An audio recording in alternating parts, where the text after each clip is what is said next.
by democracies. I was interviewing you on television a couple of weeks back. That's right. And you said, if you really want to understand Jerusalem, why don't you come here and see it? And you came. Here I am. Mass shooting after mass shooting after mass shooting. Why this cannot be fixed? There are 425 million guns in the United States, which is more than the population. The problem here is Trump has been able to make the argument that this is a political prosecution and that he's being singled out unfairly. Defend our nation. You are saying we could have a cure for cancer. We'll have treatments for many cancers in this decade.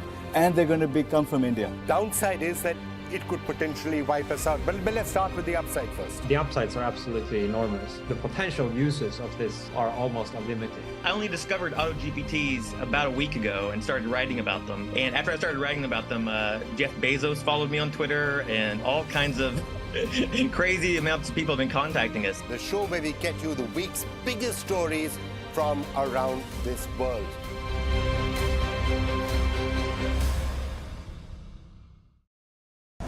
What happens in the world and its nations? South Africa, in Samarkand, Uzbekistan, from New York for Riyadh, creates ripples across oceans.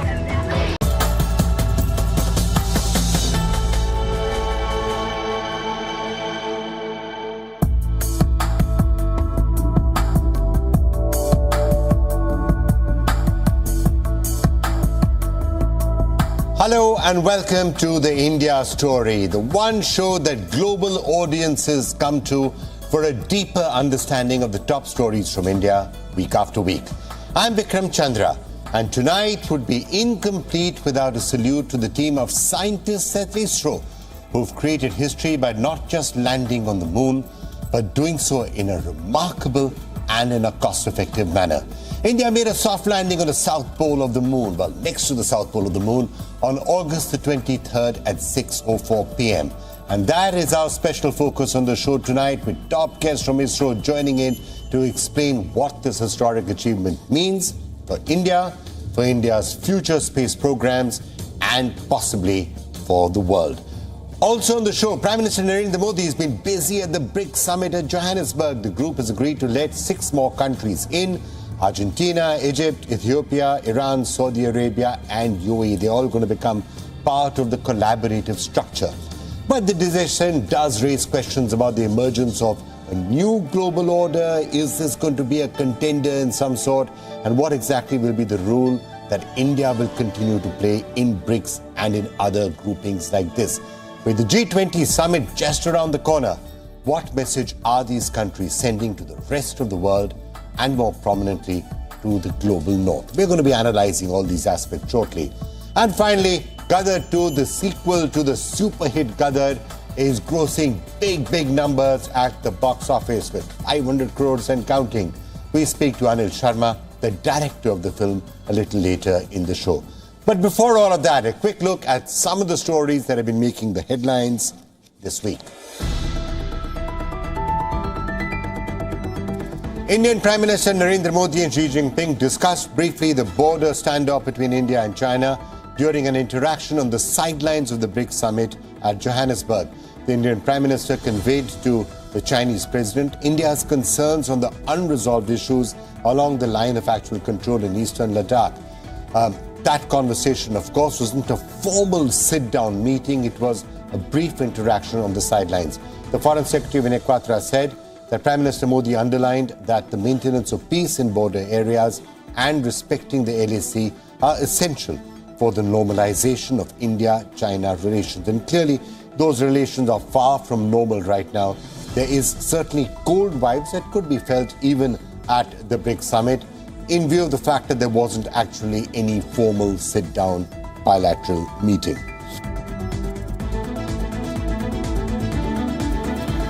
Overriding the Biden administration's appeal, a U.S. court has ordered a stay on the extradition of Pakistani origin Canadian businessman Tahabur Rana to India, where he's facing a trial for his involvement in the 2008 Mumbai terror attacks. Rana is known to be associated with Pakistani-American terrorist David Coleman Headley, one of the main conspirators of the 26/11 Mumbai attacks.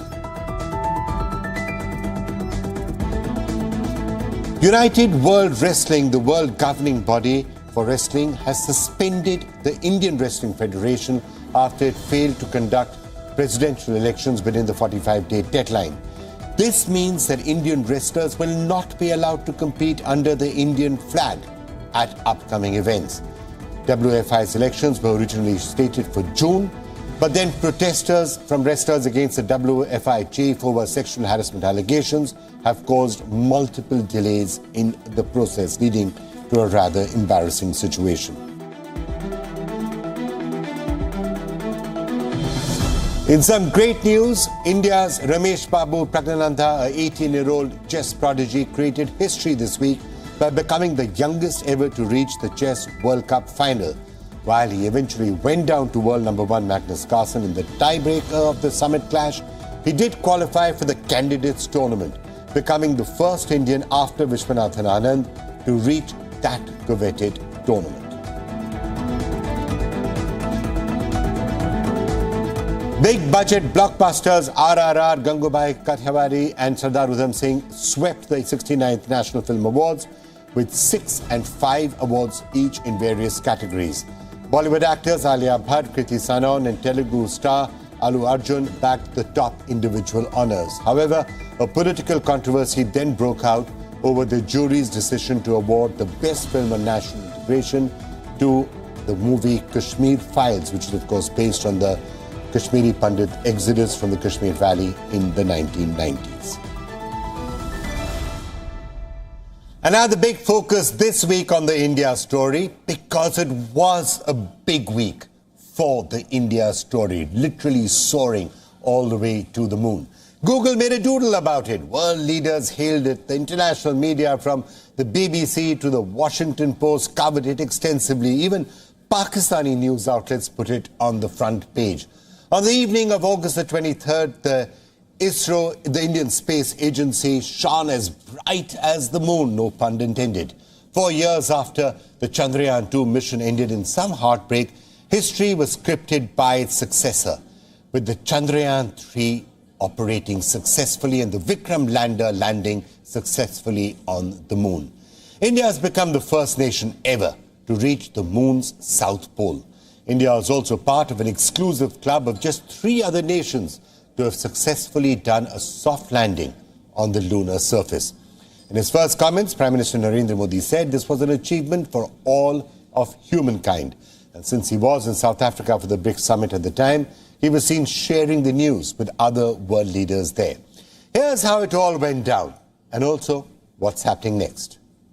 We are nearly at zero velocity, vertical and horizontal. We were hovering and now we are approaching the moon's surface. From tense silence to loud cheers. Lander module पूरी तरह से safely और softly चंद्रमा के सतह पे land हो चुका है. This is how the ISRO control room reacted when Chandrayaan 3 performed a flawless landing on the surface of the moon. Let us all wait to hear. At 6:04 p.m. on August 23rd, the Vikram lander successfully landed near the south pole of the moon. ISRO called the touchdown perfect, since it occurred within 300 meters of the central point of the intended landing site, measuring 4.5 kilometers by 2.5 kilometers. A day later, ISRO announced that the Pragyan rover had successfully rolled out of the Vikram lander and begun exploring the moon. Scientists said that instruments on board both the lander and the rover had been switched on to begin their studies. The 2 modules will study the moon's atmosphere, mineral composition and seismic activity. They are designed to function for 1 lunar day, which is around 14 Earth days. After this, the area where the lander and rover are will be plunged into darkness and the temperature will drop as low as -180 degrees Celsius. While chances are slim, ISRO says that it's possible for the modules to come back to life once the freezing lunar night ends.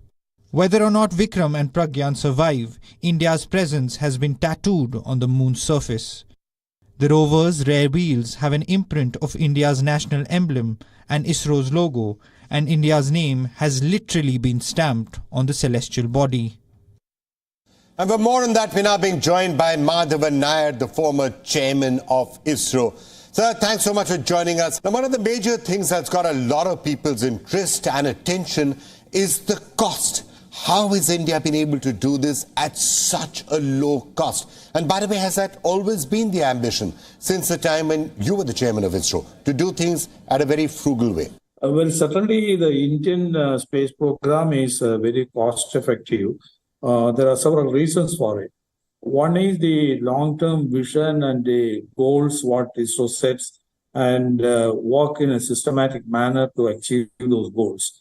And benefits of whatever we have learned earlier will be utilized for the further advancement of the space program as well. Starting from the 60s onwards, we start the development of the rockets, the satellites, and the application technology has progressed very well.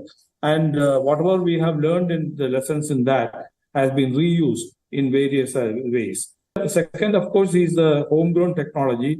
It is entirely within the ISRO laboratories. All these technological challenges are met, and the cost effectiveness of carrying out research in a government setup is unique. Right. So, of the major plans that are now being spoken about, whether it's going to Venus or Aditya mission or whether it's a Gaganyaan, which do you think is the most important and also the most challenging?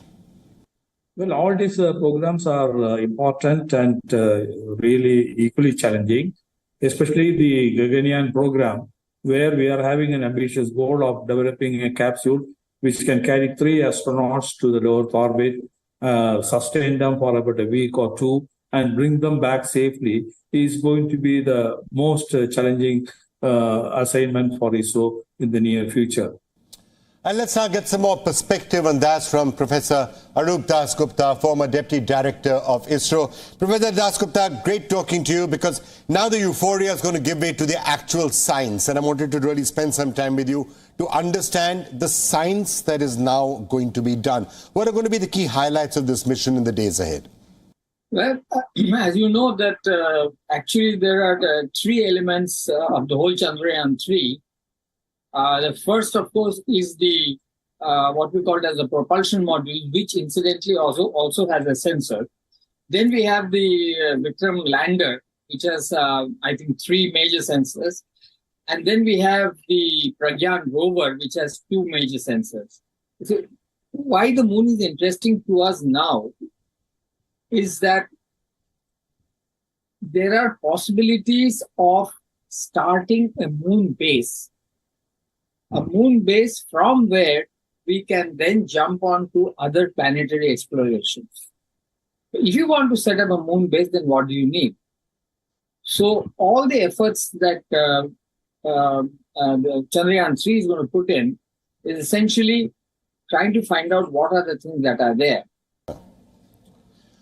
So I guess the most important part of the next 14 days is really going to be that search for water, because what you were saying about a moon base, if we are to ever set up a moon base, then water will be really essential and required for that. So the big headline from this would be if the rover can actually find water on the surface of the moon. Absolutely correct. Water is going to be the key discovery. Second discoveries are going to be minerals which can be used for fabrication and for creation of items. For example, titanium is one of the things we're looking at, because titanium is very much required if you are looking at, setting up a kind of moon base and things like that. So these are the 2 things. Plus, we are also looking at the environment of the moon. For example, there are most probably moonquakes. So if they are there, what is their strength? What is their structure? How do they originate? This is something we want to look at. I guess from an Indian point of view, there will be this entire question of whether living on the moon or having a moon base is at all feasible. I know the Americans are planning another manned mission to the moon very soon. And at the end of the day, they are the only people who've been able to actually get a human being to the moon. India still has to figure out how to get an astronaut into space, and that's what Gaganyaan is going to be about in the next couple of years. So the question of a moon base for us right now, is that something further in the future, and for the moment, perhaps something that we would be working with the Americans and others with, because we have signed the Artemis Accords? I think it's going to be a cooperative effort, and that's why I think we have signed the Artemis Agreement. If you look at the Artemis Agreement, it allows us to work within the parameters of the UN resolutions. But at the same time, it also gives us a certain leeway in terms of commercial activities. For example, let me say that with the Chandrayaan 3 now there, we can actually define, as per the Artemis report, we can define a safety zone where nobody else should come and disturb us. It's more or less like a stakeout. And I also need to look at, what we have done, for example, in Antarctica. The situation in Antarctica today is what the situation on the moon is going to be maybe a decade from now. That's a really interesting point you're making, Professor Dasgupta, and one of the reasons why the success of Chandrayaan 3 has been so important, it needs to be underlined. You're saying that there is, for all intents and purposes, an Indian flag on the moon. That means that India has now got certain rights as per the Artemis Accords on the moon. And therefore, in all probability, the actual effort to make a base may be led by somebody else, but India has got some rights. Are you saying that we should therefore now work with the Americans on that? Most probably with the Americans, because we have signed an accord, but then the Chinese are also going to set up their own efforts. The Russians, I don't know, but they may also try. And I think we keep our options open. But I think it's rather unlikely that India would actually be partnering with China right now. Russia could be possible. Russia was intended to be a partner for India, but the Russian space program seems to have fallen off a little bit in recent years. Yeah, the Russian space program has really taken a beating, and the loss of Luna 25 exactly shows that. But partnering with China, well, stranger things have happened. Right. I mean, I would be surprised if it was with China, but who knows, as you rightly said. Now, as somebody who's been Deputy Director of ISRO, it's obviously been quite a journey from the Vikram Sarabhai days, and those pictures we still see everywhere of rocket cones being wheeled around on cycles. What do you think is the secret of ISRO's success? Is it, in particular, the ability to do things at a really low cost? That's one of the things that everyone has been marveling about, how low the costs are of the Indian space missions. Yeah, I think, it really starts with Professor Sarabhai. The kind of excitement that he brought, even in those early days, 1969, 1970, the kind of excitement that he brought, bringing together a lot of people, with and virtually the kind of people, the people who joined. If you read some of their books, they took a big risk. The whole thing could have fallen flat. But it was Vikram Sarabhai who really got it going. And although he died an untimely death, and in fact he died when we were really starting to grow, Professor Dhawan was a fantastic person. He really built ISRO into what it is today, putting together different divisions into different centers, focusing the centers on specific activities. That really set the path. As far as the frugal part of it is concerned, we Indians are generally very frugal. And our approach towards any design of that sort is frugality is definitely one. The other is self-reliance. Sir, do you think a critical base has now been set up when it comes to technology in both space and defense? A country in defense, for example, has countries like HAL, which are both in defense and in space. And that critical mass is sometimes required for India to become a major tech power in its own right, and then self-reliance in every sense of the word, both in space and perhaps in defense as well. Has that base been set up by now? Yes, why not? Because actually, if you really look at it, if you look at the whole Chandrayaan effort, the number of private industries which have contributed to it is enormous. Starting from the big ones like L&T and Midhani and so forth, and going down to even small MSMEs, very significant support has been given. So we now have built the base. And in fact, now we can really look at commercializing many of the things that we have developed. And we are doing that. Right, so well, one last question. Looking ahead a little bit now, obviously we're going to be looking at what Pragyan rover finds on the moon in the next 14 days. There could be some very big headlines coming out of there, especially in case water is actually found. Other than that, the Aditya mission is there. But Gaganyaan, is Gaganyaan going to be the thing that you have the eye really on, getting an Indian spacecraft into space? Would that be the next big one? Obviously. In terms of the headlines, that will be a big one, but it's going to take time. Because once you involve human beings, you have to be not only careful, but you have to be super careful. Typical engineering thing is that once a human is involved, all safety factors are 1.5 times whatever you calculate. So this is going to take time. But I see a lot of small steps, which are maybe not going to create that kind of headline, but which are really important. Aditya L1 for science is a fantastic step forward. NISAR, which is basically again a joint ISRO NASA effort, is also going to be very, very important. Then we are having a launch of our own weather satellite. I think INSAT 3D, I forget the name. Anyway, it's going to be there. So these are also, there are things which are happening, which are really very important for our total effort. Gaganyaan, yes, ultimately we have to get that technology in our hand, but then it's tough to get that technology. And apparently for the Gaganyaan project, we're first going to be putting some sort of a robo into space to see what happens, and then eventually moving up to humans, which I guess is the right way to do it. Yeah, that's what's going to happen. In fact, the next test is actually an abort test. That is, suppose everything has gone wrong. How do you save the manned capsule and take it away from the rocket? Right, Professor Dasgupta, former Deputy Director of ISRO. Exciting times, an abort mission, robo, and then humans in space. These are exciting times for ISRO and for India. Thank you so much for being with us. Right, so the success of Chandrayaan 3 obviously dominated the international headlines this week. But now let's move to our regular segment of tracking what the global media is saying about India. Here are some of the other top stories from across the world related to India. The Financial Times has praised the new UPI feature that allows users to use AI language tools to make payments in a more safe and secure manner. It says that about 350 users already there for UPI in their 7 years. It calls UPI one of the most successful payment systems in the world.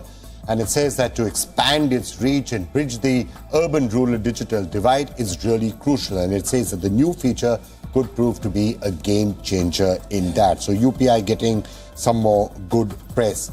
Meanwhile, the BBC, quoting a recent study in the Nature journal, says the Himalayas are now getting more rain where they used to earlier be mostly snow. And this change is making the mountains more dangerous because higher temperatures are causing both rain and the faster melting of snow and ice. This report is significant actually because torrential rains and ongoing construction are clearly causing significant damage and loss of life, especially in states like Himachal Pradesh and Uttarakhand in this monsoon season. India's moon mission shines an uncomfortable light on Russia's failure. So there was that interesting opinion piece in CNN, which showered praise, of course, on the remarkable progress of India's space program. However, it also pointed to the contrast with Russia, which, of course, faced another setback following the failure of its comeback space mission Luna 25. According to CNN, Russia was in the urgent need for a successful lunar mission to demonstrate its continued greatness despite the setbacks it's facing in Ukraine. But Russia's failure only underlines the fact that a nation that was once the frontrunner in space programs is now giving way a little bit to the prowess of other countries in the space sector, most notably India. So that rather interesting opinion piece in CNN. And on that note, let's move to the other big focus we have for you this week, which is the BRICS summit that was taking place even as India was making that successful soft landing on the south pole of the moon. Now, BRICS, lots and lots of questions around it, some major developments this week, not the least of which was an expansion of BRICS. What does it all mean? Well, let's first understand some of the challenges around BRICS, especially when it comes to India. And let's start by listening to a short audio clip.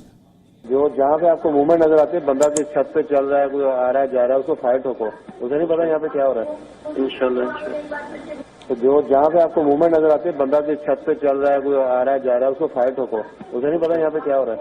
इंशाल्लाह। Now that was a recording of Sajid Mir, a Lashkar-e-Taiba terrorist sitting in Pakistan's Karachi in 2008 and directing the 26/11 attacks in Mumbai.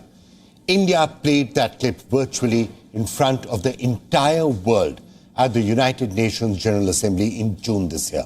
India was forced to do this after China blocked yet again a proposal at the UN Security Council to designate Sajid Mir a global terrorist and impose sanctions on him. It's a script which plays out again and again and again at various international fora. China blindly pursuing its anti-India and anti-West policies at the cost of just about anything, even innocent lives. Last year, Beijing blocked action by the United Nations against 2 Lashkar terrorists, including the son of the group's chief, Hafiz Saeed. Last month, Xi Jinping tried to use the Shanghai Cooperation Organization to legitimize his Belt and Road Initiative, which of course illegally runs through Pakistan-occupied Kashmir. India refused to sign that particular paragraph in the joint declaration. Back in 2019, India had walked out of the world's largest trade agreement, RCEP, because of terms and conditions which leaned heavily in China's favor. But the big question today is, will India now have to worry about all of this at the BRICS grouping as well? And there are some people who will say India always had to worry about it because, let's face it, China is a very major and, in economic terms, frankly, a dominant factor at BRICS. Now, here's why this question is particularly relevant. BRICS is set to become even bigger, with the expansion of membership announced on the last day of this year's summit. 6 countries have been invited to become new members. These include Saudi Arabia, the UAE, Iran, Egypt, Argentina, and Ethiopia. The new membership will be effective from January the 1st next year, but this is just the first step, with the South African President Ramaphosa saying more such expansion phases will follow. After the announcement, Prime Minister Narendra Modi welcomed the new members by saying that this was an effort to make global bodies more inclusive and representative. However, India has been pretty cautious on the issue of expanding BRICS. Delhi had earlier said that while it's open to the idea, there was a need to clarify criteria, procedures, and most importantly, principles for expanding the group. The reason for this caution is obvious. China and even Russia are looking for ways to counter the influence that America and its allies have on global bodies and institutions. Both Beijing and Moscow have been hit by sanctions imposed by the West. Now, while Russia is being targeted over the Ukraine war, China has faced action for several reasons, from spying on other countries to government excesses in Xinjiang, Hong Kong, and Tibet. Here's what Xi Jinping and Vladimir Putin might be hoping to achieve through an expanded and powerful BRICS. They may want to showcase to the West their influence over underdeveloped countries. Moscow and Beijing may try to leverage this alleged influence to strike deals and negotiate with the USA and its allies. Xi and Putin may also try to challenge the West's leadership at the United Nations and other such bodies by claiming to be the voices of the global South. Now, for India, obviously, there's a tightrope walk out here. India doesn't want to hold BRICS back, but India does have good relations with the West itself. India doesn't necessarily want to be playing to some sort of a China agenda, but at the same time, India does want a multipolar world and does want to be seen as a leader of that multipolar world by the global South. India has always been a champion of the global South, all the way from the non-aligned movement days. So there are lots of pulls and pressures out here, and a bit of a tightrope walk that India is walking. And we're going to be talking to experts about this in just a short while from now. But the first and the most immediate question to ask is, will the new members of BRICS, those which have just been inducted, will they be proving or dispelling India's worst fears? Let's just take a brief look at which side of the fence each of them is on. Let's start with Saudi Arabia. Now, it has seen tension rise with the US recently over some moves by OPEC, which did benefit Russia to some extent, OPEC Plus in particular.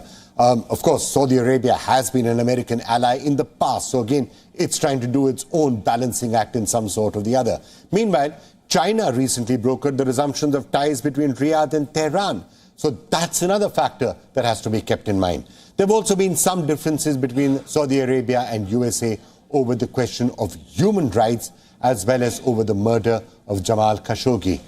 Amid all of this, Sino-Saudi energy ties have been soaring. A $3.6 billion deal was struck in March. So Saudi Arabia, a traditional ally of the US, has been moving somewhat more to the center and moving somewhat in the Chinese direction, but is clearly not in the China camp right now.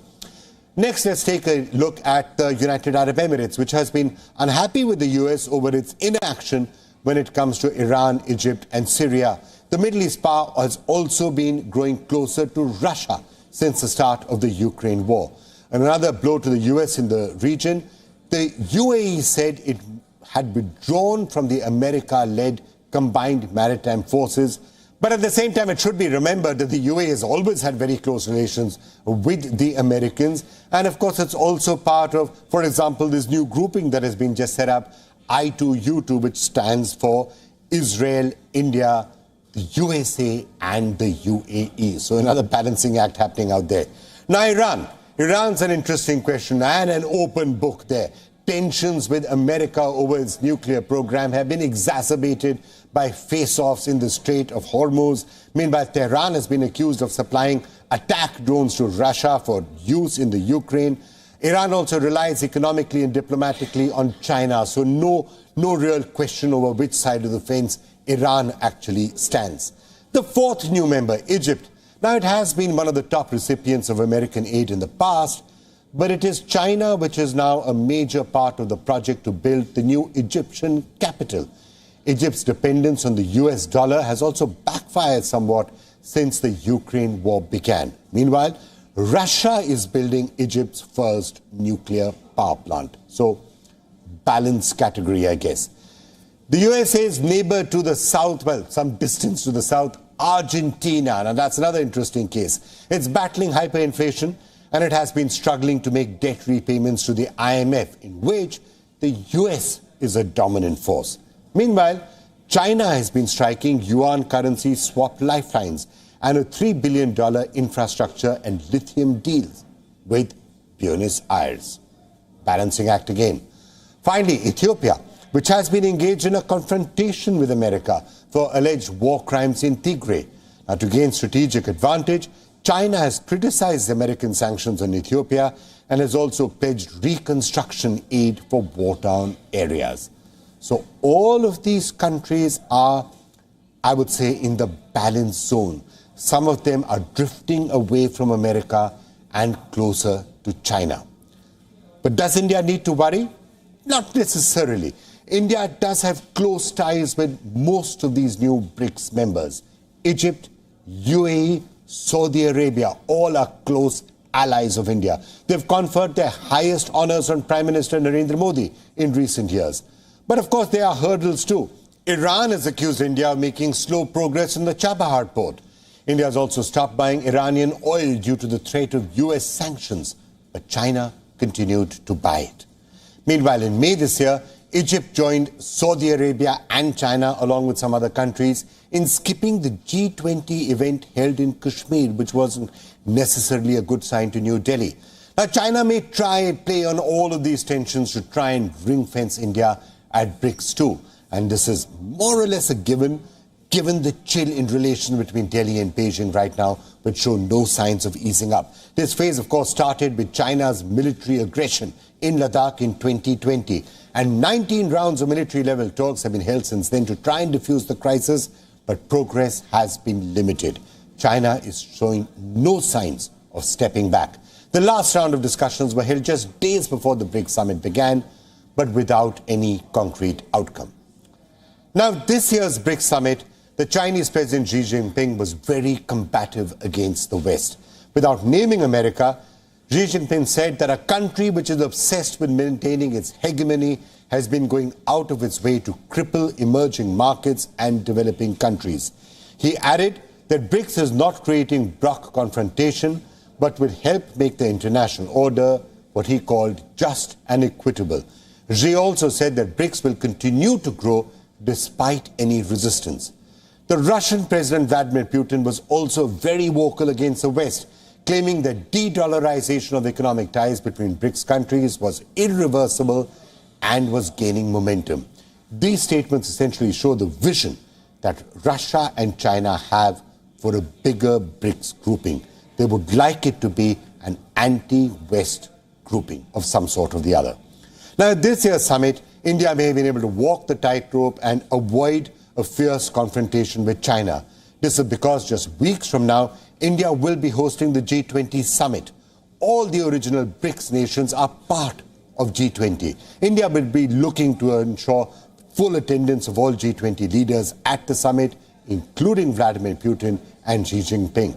Delhi will also be trying to get China and Russia to cooperate in G20 discussions on finalizing the post-summit declaration and other issues like that. There will also be a diplomatic attempt to try and find some sort of a middle ground on contentious issues looming over G20 like Ukraine. So it is in India's interest to try and keep that BRICS movement moving forward somewhat slowly. It may also be the reason why that expansion has taken place. So what should India do about BRICS now? The biggest responsibility of New Delhi as a senior partner is to make sure that BRICS does not end up being a rubber stamp in China's campaign to be a dominant superpower. India needs to ensure that BRICS acts like a credible voice for the global south, which is broadly the term for less developed countries. They have been in the sidelines of global decision making and they need their place in the sun. But it has to be done in a correct and in a balanced manner. And for more on the implications of all of that, two real experts in the field. Ambassador Navdeep Suri joining us, as is Zorawar Dulat Singh, author and historian. Thank you both so much for being with us. Ambassador Suri, why don't you start off? What do you think was if the key highlight of this particular summit was the expansion of BRICS? How do you think India should react to that? Be happy about it, be unhappy about it, say there was no other choice? My sense is, Vikram, that it's a mixed bag. We were, let me say, not particularly enthusiastic about the expansion. We wanted to make sure that we understand what the criteria are. I think what we've been able to succeed in getting is that at least the members that have been inducted, most of them are countries with whom we have very good relations, particularly Egypt, UAE, Saudi Arabia. What we didn't want was a situation where China is able to use the expansion to back the BRICS with its friends or worse than friends, countries on which it can exert a degree of pressure. Zorawar, what would be your take on the BRICS summit? See, I would say the context of today with the ongoing Great Power conflict in Europe, major crisis again in globalization, weaponization of public goods by the US. I think all this has put BRICS at a juncture where it needs to sort of take stock of where it wants to go. I think the decision that they've taken collectively is now the business as usual approach of gradually chugging along and waiting for the West to get its act together isn't working. So I think they've stepped up by broadening the membership. These states, as you know, are major commodity exporters.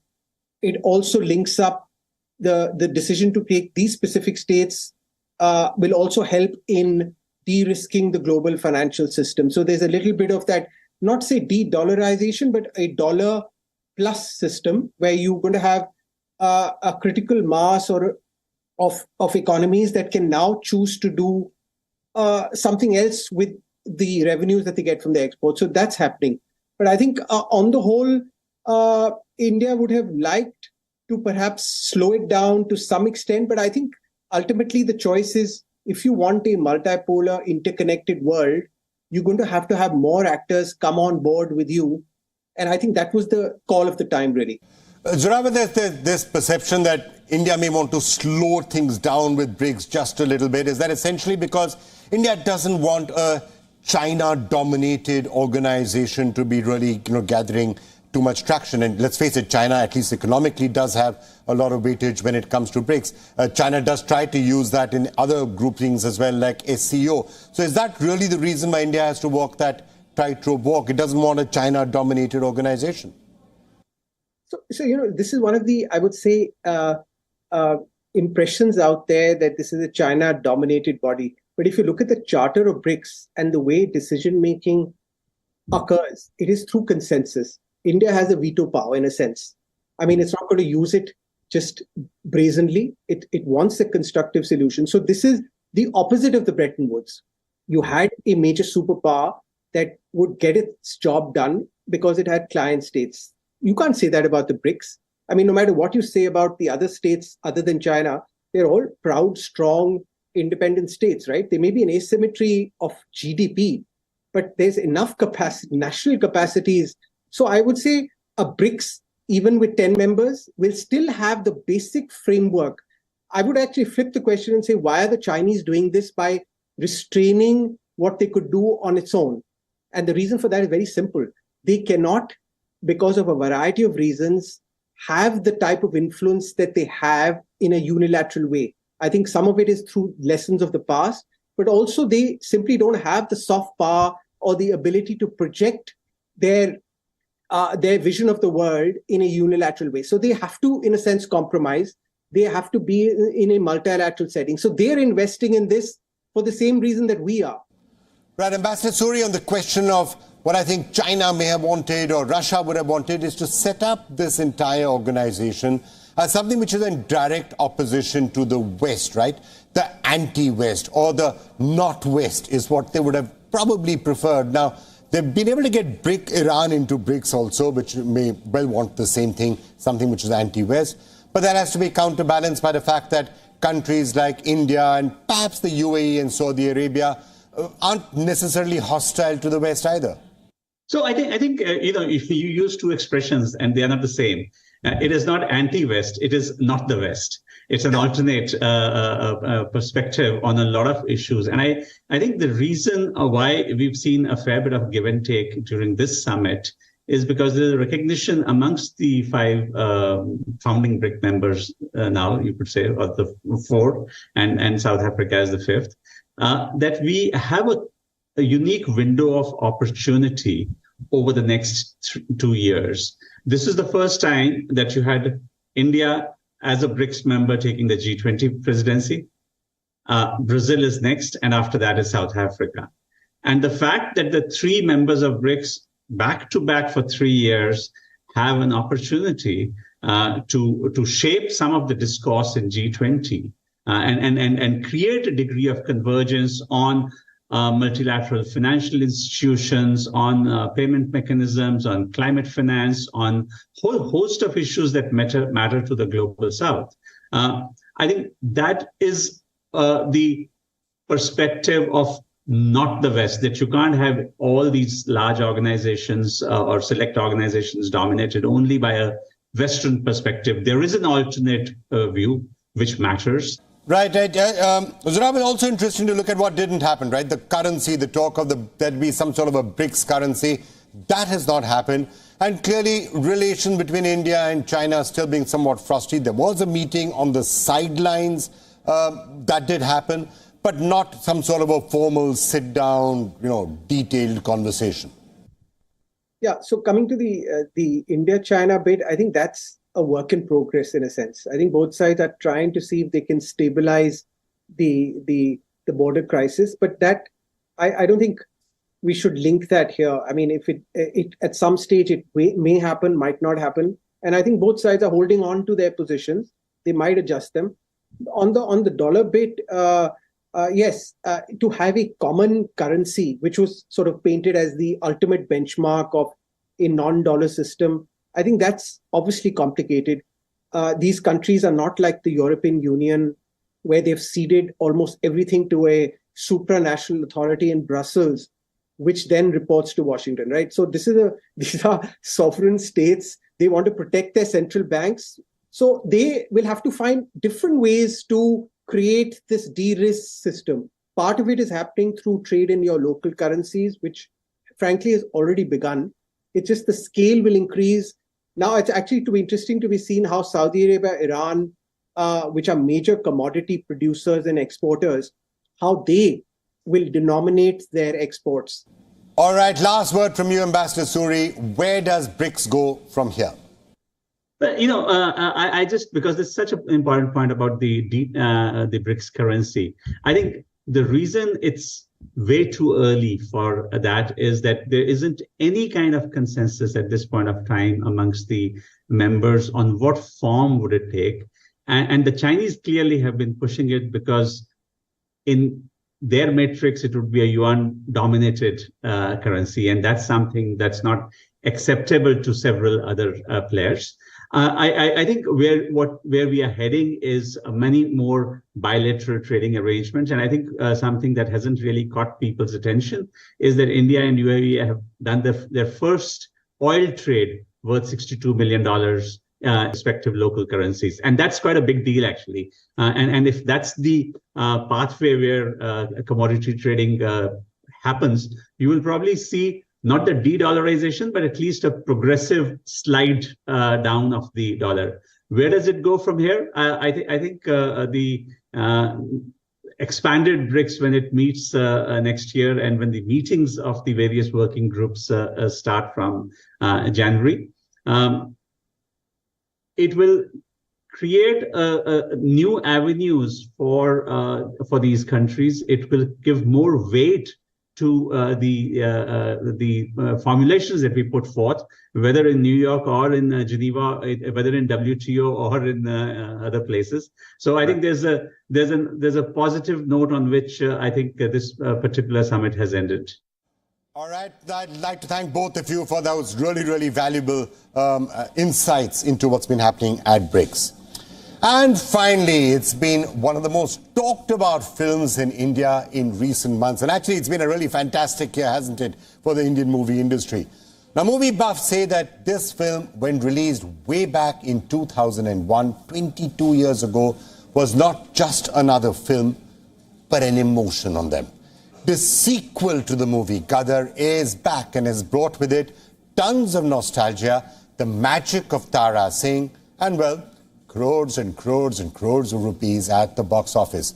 One of the most talked about Bollywood action masala movies in recent times, Gadar, has literally created that.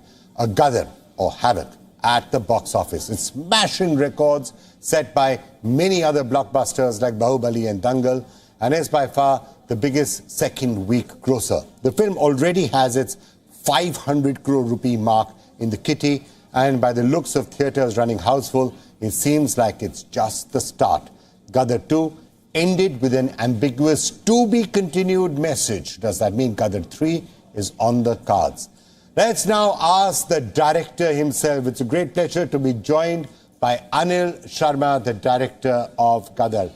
Anil Sharma ji, first of all, many, many congratulations. What a spectacular success you have on your hands. Thank you very much.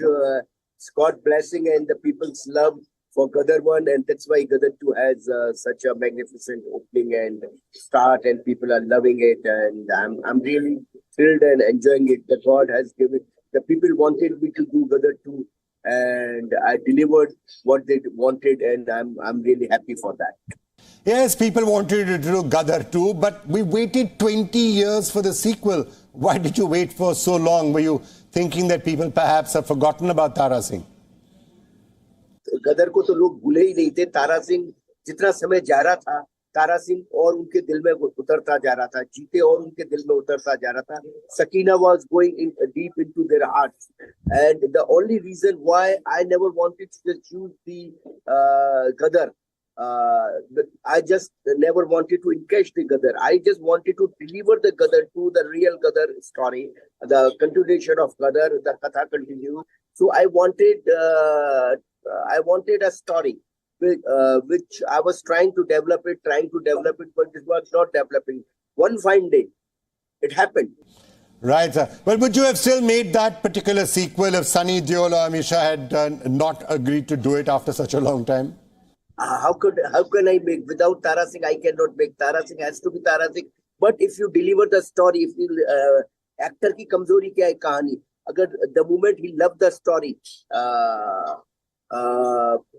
picture बनेगी. अगर actor को कहानी पसंद आएगी तो बनेगी. The moment I went and I narrated the small idea to the Sunny Deol, there was a big tear in his eyes. So I know it's done. What was the experience like directing your son Utkarsh in such a pivotal role? I have already directed him in Gadar 1. He was kid in that film. And probably it is the first film where the person who has played the kid, he is playing the elder also.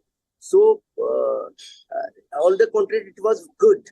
Because whenever I used to cut his close-ups of his Gadar 1, so it used to connect deeply with the audience. That is what happening. That is what paying me off. Because whenever I cut his close-up, you have not seen the film, so you don't know. Whenever I cut his close-ups, the Gadar 1, and I come back and again show this close, it connects so much because it's the same child. Anil Sharma, obviously one of the major factors behind the success of both Gadar 1 and Gadar 2, quite frankly, is it that patriotic element, somebody going into Pakistan and beating up Pakistanis? Is that one of the elements in both the films actually that have contributed to them being such hits? Yeah, patriotism is great thing, and people love that, people feel that, and in Gadar 1 or Gadar 2, especially in Gadar 2, there's a lot of patriotism, and people, मतलब उन लोगों के goosebumps आ जाते हैं, and of course going to Pakistan and doing thing there. I'm not shown in Gadar 2 Pakistan in a bad light. A person is shown in a bad light. That person can be in India also, that person can be in England also, that person can be in Pakistan also. Well, the franchise culture is so big abroad, so I'm sure you must already be thinking about the possibility of Gadar 3. What could possibly happen there? Tara Singh return to the screens once again, perhaps go to the moon and fight aliens out there, something like that? If the story comes, I'll make. Send him to the moon, rescue some people out there. No, so we are on the moon. Already, I must congratulate entire India and everyone, you and me, everyone, that we are on the moon now. Okay, Anil ji, we'll keep our eye out for Gadar 3. Thank you so much for joining us. And that's all we have for you on this episode of the India Story. But do join us next week as we bring to our global audiences the big stories coming out of India and the top experts to tell you what they all mean. Thanks a lot for watching. I'm Vikram Chandra. We'll be back next week.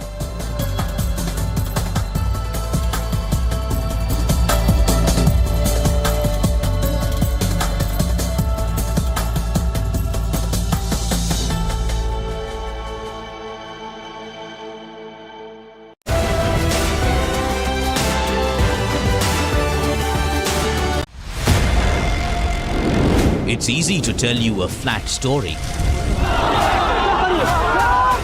It's easy to show you what's happening around the world. We do the difficult.